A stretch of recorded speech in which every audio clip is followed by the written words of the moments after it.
your host Slim bin Muhammad Rafi, and here is your YouTube channel Blind Justice. Today, my topic, I think you must be now sick and tired of this, listening to genocide, listening to war crimes, listening to the name of this dirty, filthy swine, Netanyahu. Neither he dies, nor he is humiliated, nor he is shot at, nor he commits suicide. And he is such a menace in the world, this foul filth smell of this person. And if you look at his face and spit on him any time, you can see that his own defense minister, his own chief of army, so all the public, mothers and father and wives, daughters and sisters of all those people who are fighting there, and and they don't want to fight an aimless war with Gaza, and the people, he says them to bulldoze them because he are not dead. So he said kill maximum them because it's a very, very precious real estate property, and like a filthy Jew, he says that I want to sell it and take all these people, 2.9, and just kill them all. And the best way is to starve them, to poison their wells, cut their electricity, stop their oxygen in the hospital, destroy all hospitals, universities, schools, colleges, their homes, roads, everything. So there's nothing, greenhouses, plants, olives, grapes, trees, nothing to eat, nothing to drink. So they will all die. This is what is the wishful thinking of the beast. Man proposes and God disposes, and now you can see the color of this man, and you can spit on him, and and the whole world is now laughing and mocking, and all total of 90% of the Israeli women and children out on the road are doing this. And now even men and women in the uniform are there against him, and that's a mutiny against him, and soon he will be dead. There will be no one to bury him. But I wish the people took a lesson from history, and they have been much more cruel and tyrant than this stupid man, this mentally deranged man who should have been wearing a straitjacket, put in a mental hospital, and the world could have been saved from so much bloodshed, so much agony. There would have been ceasefire, and all the 180 kilometers border of north between Lebanon and the settlers, there would have been peace and quiet, and they would be living in their own homes, and those ghost malls abandoned all those places, and all this now the destruction and all that fire in Haifa or in Tel Aviv, and look at the fear of the women and men going, and siren 24/7 sounding, and no one sleeping in their homes. You can see that man, one person alone who did this all to these people is it. And he is not even a Jew, he is not even an Arab, he is not even a Palestinian, he has nothing to do with Israel. He came from Poland, so he is a refugee himself. So a fugitive who changed his name, and so that he should look like that. So look at the one man who damage he could do it. And you can even see that he's not even a good prime minister or a commander, someone responsible for the life and death of the people who fight for the sake of the country. Look at when Napoleon knew it that he's been defeated, he went to an island and stopped the killing of the French people and saved millions of lives of French men and women. And so did Hitler, even the worst person there on earth. He went to the basement and he shot himself because he knew that Hitler has been defeated, and now there was no way. They will only, the German people will be paying through their nose and be dead. But this man is insisting and is receiving dead body after dead body of the young people, but they are neither his sons nor his daughters. His sons are now there in the beach enjoying or waiting for their wedding, and now it should be ashamed. And I think the sooner the people put a straitjacket on him and put him in a mental hospital and get rid of him, the better it is. बिस्मिल्लाहिर्रहमानिर्रहीम, अस्सलाम वालेकुम।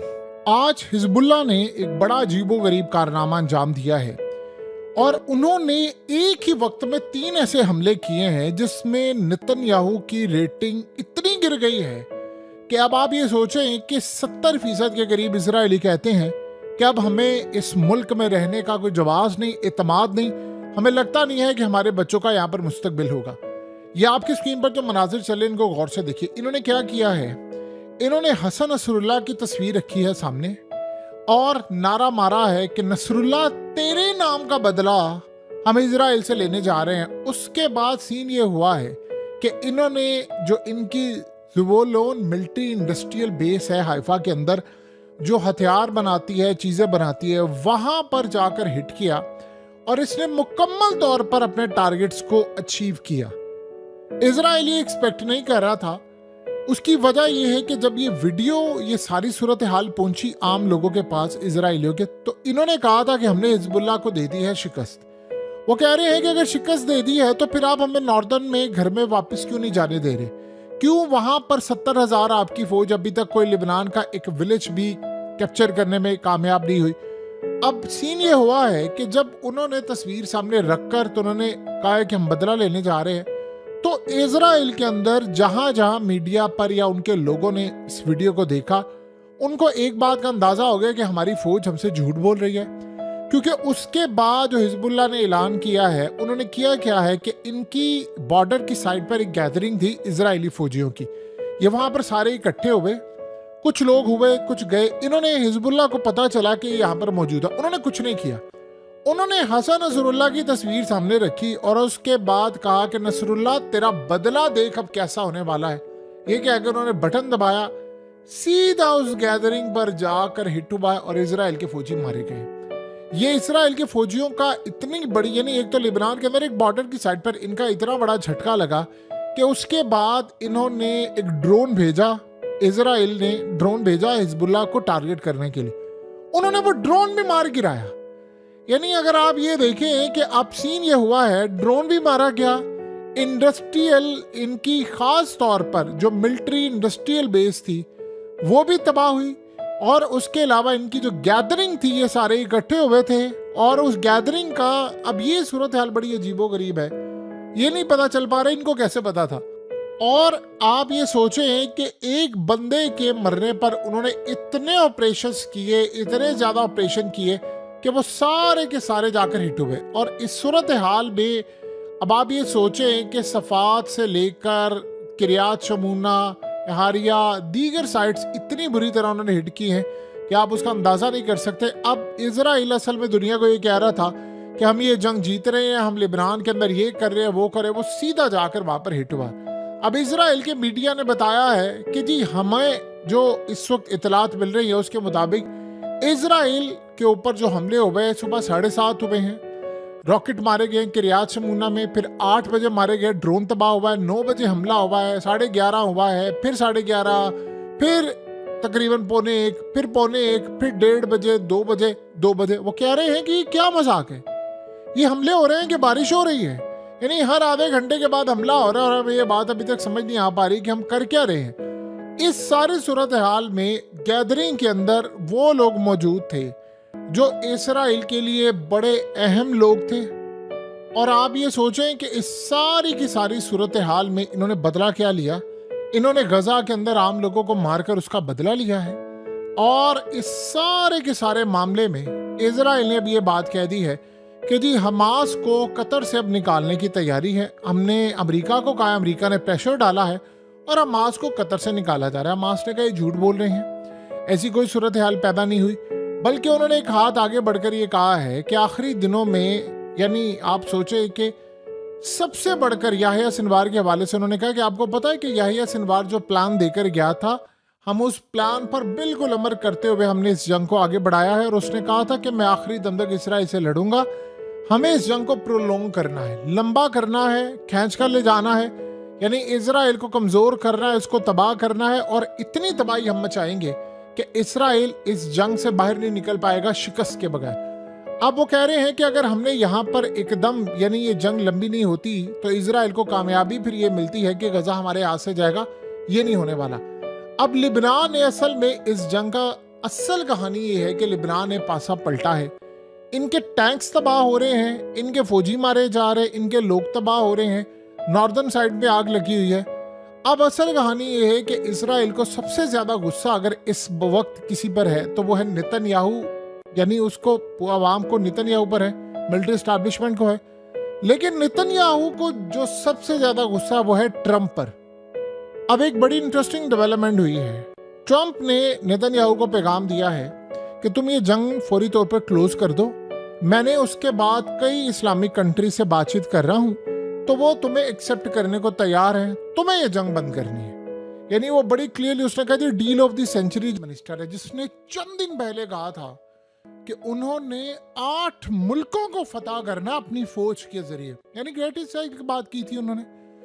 अब जरा देखिए, ये शख्स रो रहा है, चीख रहा है, आंसू पहुंच रहा है अपने। क्यों आंसू पहुंच रहा है? वो ये बता रहा है, कहता है कि हम बड़ी हैवी प्राइस पे कर रहे हैं, बड़ी भयानक प्राइस पे कर रहे हैं। और प्राइस हम इसलिए भयानक पे कर रहे हैं कि हम ये जंग जिस तरह लड़ना चाहते थे उसका हमें भयानक नुकसान उठाना पड़ा है। फौजी मारे जा रहे हैं, हमारे लोग मारे जा रहे हैं, तबाही के मनाजिर हो रहे हैं। और जो कहता था 8 मुल्कों को फतह करेंगे बिट बाय बिट, ये वर्ड्स हैं उसके, बिट बाय बिट हम फतह करेंगे। अब वो फाइनेंस मिनिस्टर रो रहा है, जिसने 2-4 दिन पहले कहा था कि हम लोग ग्रेटर इसराइल की तरफ जा रहे हैं। अब आप इमेजिन कर सकते हैं कि इस सारी सूरत हाल में मामलात क्या है। अब मामला यहाँ नहीं रुकता। आप जरा देखिए इस शख्स को, ये कौन है? ये इजराइल का ऑपोजिशन लीडर है, ये उनकी पार्लियामेंट में खड़ा हुआ है। और ये शख्स असल में सिर्फ प्राइम मिनिस्टर बनना था नेतन्याहू की जगह। उसने नेतन्याहू को सामने खड़े होकर और सारी दुनिया के सामने कहा है कि हम लोग बुरी तरह तबाह हो रहे हैं। 12,000 से ज्यादा हमारे फौजी मारे जा चुके हैं और जख्मी हो चुके हैं।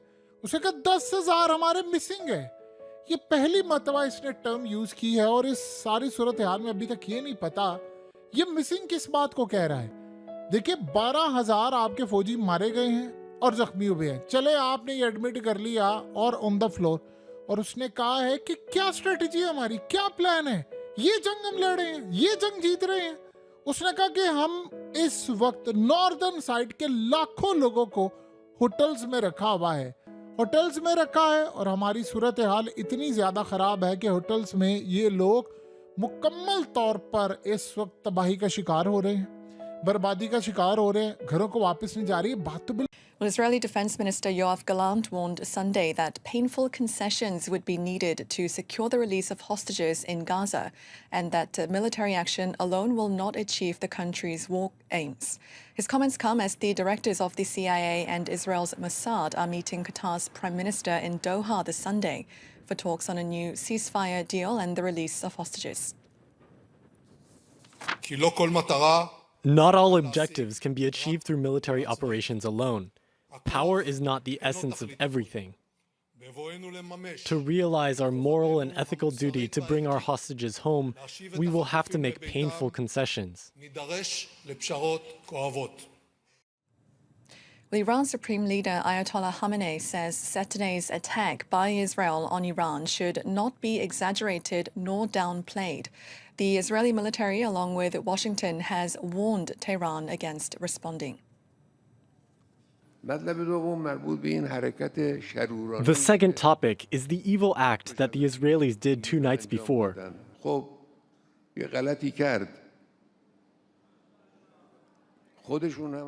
Well, Israel did something wrong. Of course they're exaggerating it. Their exaggeration is wrong. But note that downplaying this is wrong too. It's wrong to say it was trivial and not important. बिल्कुल ठीक है, आपके घरों पर rocket मारे जा रहे हैं, मिसाइल मारे जा रहे हैं, फौजी आपके मुकम्मल तौर पर तबाह हो रहे हैं।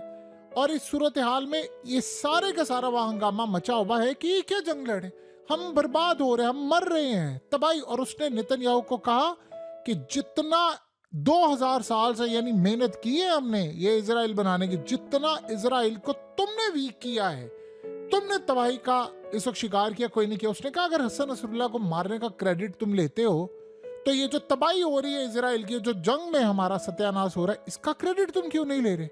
इसके बारे में बताओ ना, ये क्या सूरत हाल है।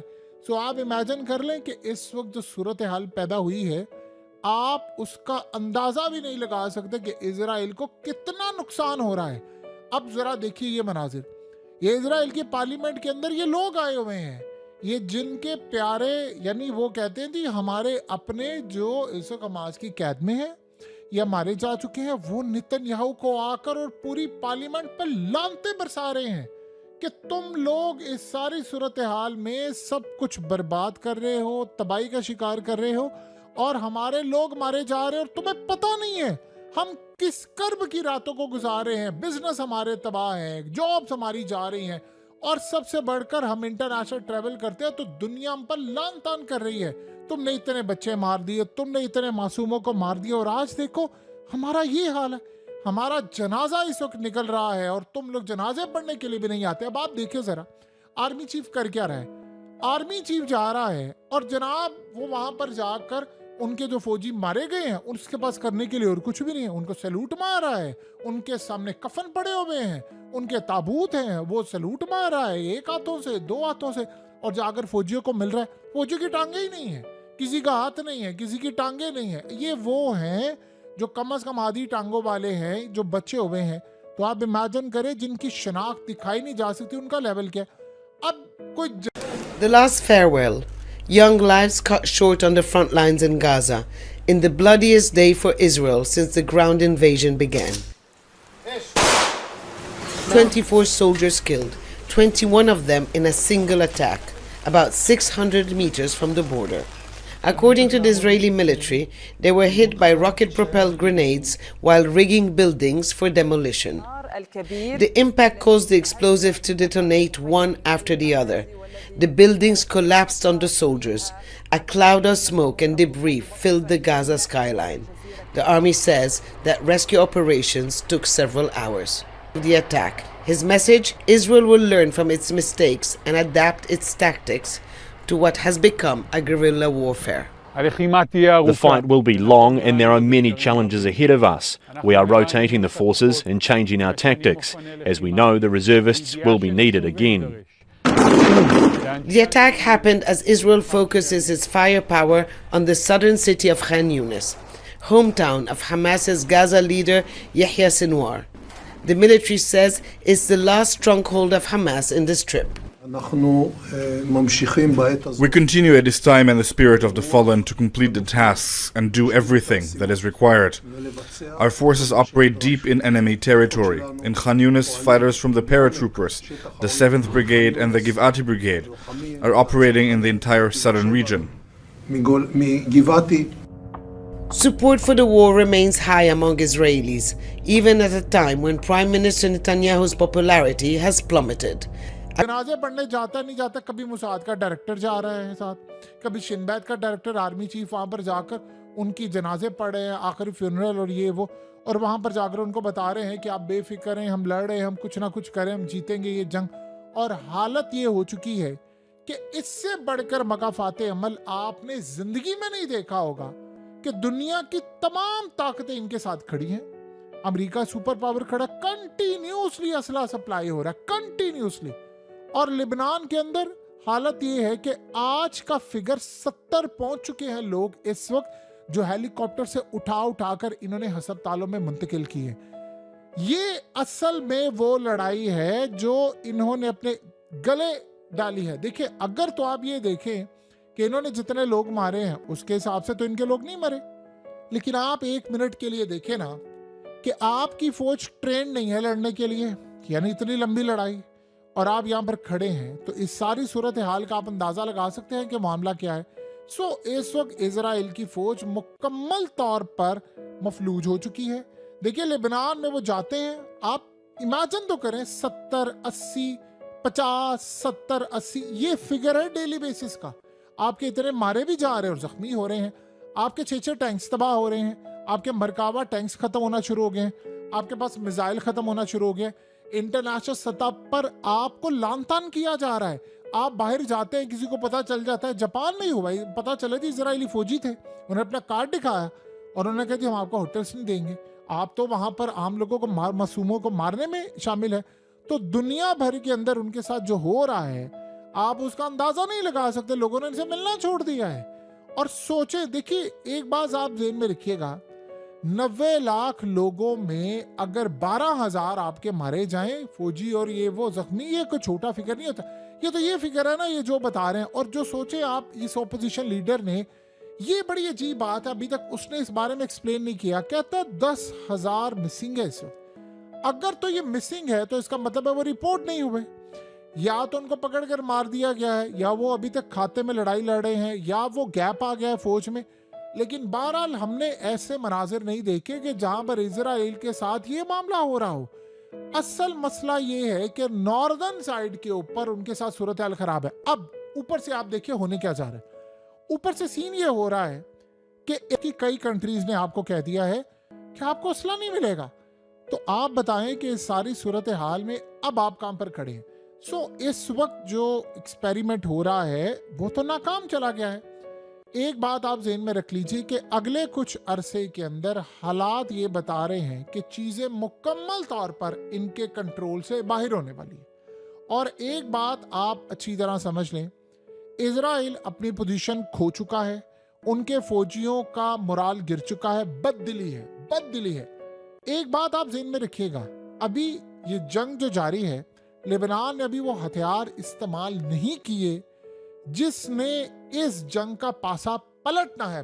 अभी वो ग्राउंड के ऊपर है, ग्राउंड के ऊपर वो उनसे लड़ाई कर रहे हैं, उनको वो मार रहे हैं। जब उनको जरूरत पेश आएगी तो वो ये काम करेंगे। देखिए मसला क्या है कि अभी तक वो इनको कंज्यूम कर रहे हैं। एग्जैक्टली वही अफगानिस्तान स्ट्रेटजी। आप अंदर आए, आपके टैंक्स आए, हम मारे, तबाही करें, आप भाग जाएं। आप आए, हमारे आपके हेलीकॉप्टर्स आए, लाशें उठाएं, जख्मियों को उठाएं, आप ले जाएं। इजराइल के साथ इस वक्त इससे ज्यादा भयानक तस्वीर कोई नहीं हो सकती। आप एक बात बताइए, अगर इजराइल जंग जीत रहा होता, आप इस बात को छोड़ दे उन्होंने मासूमों को कितना मारा, गजा को कितना मारा, वो तो जाहिर सी बात है इस्लामिक कंट्रीज, ये 57 इस्लामिक मुल्क। आप सोचे अगर वो धमकी दे दे, छोड़े सारी बात कि भाई कल हम आ रहे हैं इजराइल, तो आपका क्या हाल होगा। अभी तो आप सोचें कि इजराइल को हिजबुल्लाह की लड़ाई हो रही है, अंदर से लड़ाई हो रही है और उनका ये हाल है। एक छोटी सी ग्रुप ही है ना, वही लड़ रहा है ना, को सारे तो नहीं लड़े। ईरान तो कभी कभी हमला करता है, 2 हमले किए उन्होंने, चाहे वो ईरान सप्लाई करे, चले मान ले रूस सप्लाई करे, बाकी भी कर लें। आप इमेजिन कर लें कि अगर 2 मुल्क और खड़े हो जाएं तो ये इजराइल का साथ क्या होगा। लेकिन कोई खड़ा नहीं होना चाह रहा। लेकिन एक और इसमें एक बात याद रखिएगा, जो फिर लड़ाई के लिए ये ममालिक तैयार हैं वो बाकी तैयार नहीं है। वो एयर स्पेस अमेरिका ने उनको दी थी क्योंकि वो वहां पर मौजूद है। तो इस सारी सूरत हाल में अब वहां से उसको फारिग करवाना है। कुल मिलाकर अगर आप देखेंगे तो ये भयानक नक्शा। अभी तो वो टैंक्स की तबाही, उनकी मिनिस्ट्री की, आईटी का पैसा, फ्लाइट्स, लोगों का छोड़ना, इन सारी चीजों को छोड़े, ये वो ताकत है, पूरा वर्ल्ड इनके साथ खड़ा हुआ था, सारी ताकतें। और ऐसा मकाफात अमल हो रहा है कि आप उसका अंदाजा नहीं लगा सकते। ये जंग We are losing our identity as people, as Jews, and as human beings. When you send your people, your youngster, to kill, and many of them will die there, when you tell them that there is no political goal to this war, immediately what happened? The goal, the war becomes the end and not the mean. This is Netanyahu again in this conversation about moving from the first, second, and now the third stage in Gaza. The third step will be the creation of a new security regime in the Gaza Strip, the removal of Israel's responsibility for day-to-day life there, and the creation of a new security reality for the citizens of Israel. What do you think that means? Do you think that means carving out a whole piece of Gaza? Oh. And later we shall have more war. What should we learn after the 7th of October, which was probably the most horrible moment in our history? We should learn, first of all, that we shall not have security as long as we shall not end occupation. This is what Hamas told us.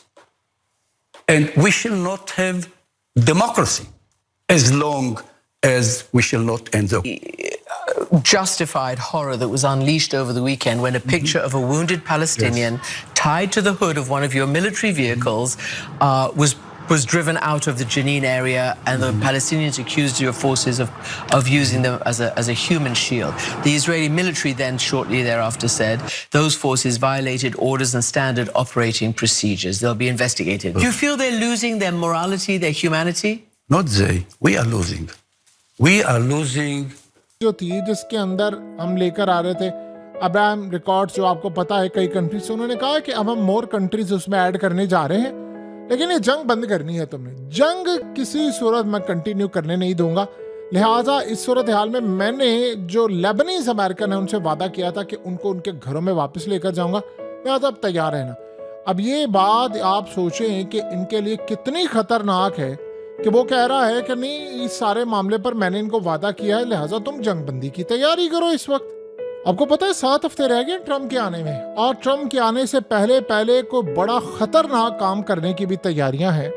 यानी आप ये सोचें कि Biden, आप जो मर्जी किए कि ट्रम्प आ रहा है, अगला प्रेसिडेंट है, लेकिन वो 7 हफ्ते के अंदर बहुत सारी तब्दीलियां, हथियार, पैसा, मिलिट्री, ये तमाम की तमाम चीजें देने के लिए इस वक्त जा रहे हैं। इसराइल ज्यादा से ज्यादा अपॉर्चुनिटी ग्रैब कर रहा है, और ट्रम्प ने जो टीम इस वक्त तश्कील देना शुरू की है, उन्होंने ऑलरेडी 2 महाज पर काम शुरू कर दिया है, एक यूक्रेन वाली साइड पर और एक उन्होंने गजा वाली साइड पर। और नेतन्याहू के लिए नवंबर, दिसंबर और जनवरी ये बहुत ज्यादा भारी पड़ने वाला है। ख्याल ये है कि इस जंग को वो कंटिन्यू इतना ज्यादा कर रहे हैं कि उसके बाद गालिबन कई 100 या हजारों फौजी उनके मारे जा रहे हैं। और उससे भी ज्यादा बढ़कर बात यह है कि जो इजराइल की फौज है उनके यहाँ अब ये चीज पाई जा रही है कि वो लड़ने के काबिल नहीं है, और उन्होंने एतमाद खो दिया है कि हम अपनी फौज पर, यानी आर्मी चीफ से लेकर किसी पर भी अब हमें एतमाद नहीं है, और ना हम ये जंग लड़ने के लिए किसी सूरत तैयार हैं। सीन अब ये हुआ है, जो सबसे बड़ा एक झटका लग रहा है कि ट्रम्प के आने के बाद चीजें बड़ी बदलना शुरू हो गई हैं। उधर इसराइल को अब यूरोप की साइड से प्रेशर आ रहा है, वो कह रहे हैं कि आप जंग बंद करें, हर सूरत आपने जंग बंद करनी है, आप रिटर्न करें तमाम चीज़ों को, गजा से फौज वापस बुलाएं, और सबसे बढ़कर बात यह, वो कह रहे हैं कि हमने हथियार नहीं देने। जो सबसे बड़ा झटका इनको ये लगा हुआ है कि ट्रम्प ने भी इनको कह दिया है। अब आप ये सोचें कि ट्रम्प इनके गले की हड्डी बन गया है। आज आप ये बात ज़हन में रख लीजिएगा, अमेरिका, इजराइल से लेकर दुनिया की तमाम जितनी बड़ी ताकतें हैं, वो असल में अब इस बात पर सोच रही हैं कि ट्रम्प के खिलाफ कौन सा ऐसा इकदाम किया जाए कि उसको चुप कराया जाए। देखिए, ट्रम्प कहता है मैं अपनी जान हथेली पर लेकर जा रहा हूं, इसके अलावा मेरे पास कोई रास्ता नहीं है, और उसको पल पर रिपोर्ट दी जा रही है। आपको पता है एक और भी बड़ी अजीबोगरीब सूरत हाल है कि ट्रम्प इस वक्त इजराइल की रिपोर्ट देख रहा है कि लिबनान के अंदर इनकी हो रही है ठुकाई, इनको मार पड़ रही है बहुत बुरी, और ये कोई ऐसी वैसी मार नहीं है, ये इतनी खतरनाक मार है कि इसका इजराइल को इतना नुकसान हो रहा है, इतना ज्यादा नुकसान हो रहा है इजराइल को कि वो फ्यूचर के अंदर भी लड़ाई लड़ने के काबिल नहीं है। और उससे भी बढ़कर ट्रम्प ये समझता है कि हमारे जो हथियार हैं हम इजराइल को दे रहे हैं वो असल में नाकाम हो रहे हैं। और अगर एक बात ज़हन में रखिएगा, ईरान के हमले में, क्योंकि ईरान ने एक बात हमेशा की है, जब उसने हमला करना होता है तो वो बताता नहीं है किसी को, और इसके बाद की सूरत हाल ये है कि अगर किसी वजह से थर्ड भी उनका तबाह हो गया तो फिर ट्रम्प ने मजीद इन पर बैन लगा देना है कि हमने इनको असला नहीं देना। अब आप ये सोचें कि प्रेशर आ रहा है ट्रम्प के ऊपर कि नॉर्थ कोरिया को रूस से दूर किया जाए, तो वो कह रहा है उसका एक ही रास्ता, यूक्रेन की जंग बंद करें, और अगर तुम चाहते हो कि रूस को ईरान से ज़रा दूर किया जाए तो फिर इजराइल को जंग बंद करना पड़ेगी। इसके अलावा कोई रास्ता अभी नज़र नहीं आ पा रहा। देखिए, हुआ क्या है कि हसन नसरुल्लाह को मारने के बाद जो ऑपरेशंस हैं इजराइल के अंदर वो बहुत ज़्यादा होना शुरू हो गए हैं। इतने, यानी आप ये सोचें कि हर आधे घंटे के बाद इजराइल पर हमला हो रहा है, मारा जा रहा है, उनको तबाही हो रही है, और वो बदले में क्या करते हैं, वो जाते हैं, वो आम लोगों को गजा में उसका निशाना बनाते हैं। अब आप इसकी छोटी सी मिसाल ले लें कि अब आप सोचें एम्स्टर्डम में जो कुछ हुआ है, वहाँ पर जो लड़ाई हुई है, वहाँ के पुलिस चीफ ने ये बात कह दी है, उसने कहा जी इजराइलियों ने सारी लड़ाई शुरू की थी, और उसके बाद इन्होंने वहाँ पर झंडे जलाए थे, वहाँ पर लोगों को उकसाया था, फिर उसके बाद लड़ाई शुरू हुई। अब यहाँ से आप अंदाज़ा कर लें कि चीज़ें किस रुख पर जा रही हैं कि इजराइल के खिलाफ इंटरनेशनल सतह पर मामलात महाज खुलते जा रहे हैं, उसकी पोजीशन कमज़ोर होती जा रही है। आपको ये बज़ाहिर लगेगा कि इजराइल अभी तक, यानी बहुत सारा उसने दुनिया पर एक राज किया हुआ है, लेकिन ये जो छोटे छोटे इवेंट्स हैं कि वो एक तो वो जंग नहीं जीत पा रहे, उनकी फौज मारी जा रही है, टैंक्स तबाह हो रहे हैं, और हसन नसरुल्लाह का बदला लिया जा रहा है, ये असल में इजराइल को अंदर से खोखला कर रहा है, और इतना खोखला कर रहा है कि अवाम, military. Please subscribe to this channel and leave your kind comments. Press the bell button and subscribe so that the latest vlog or the analysis reaches you in time.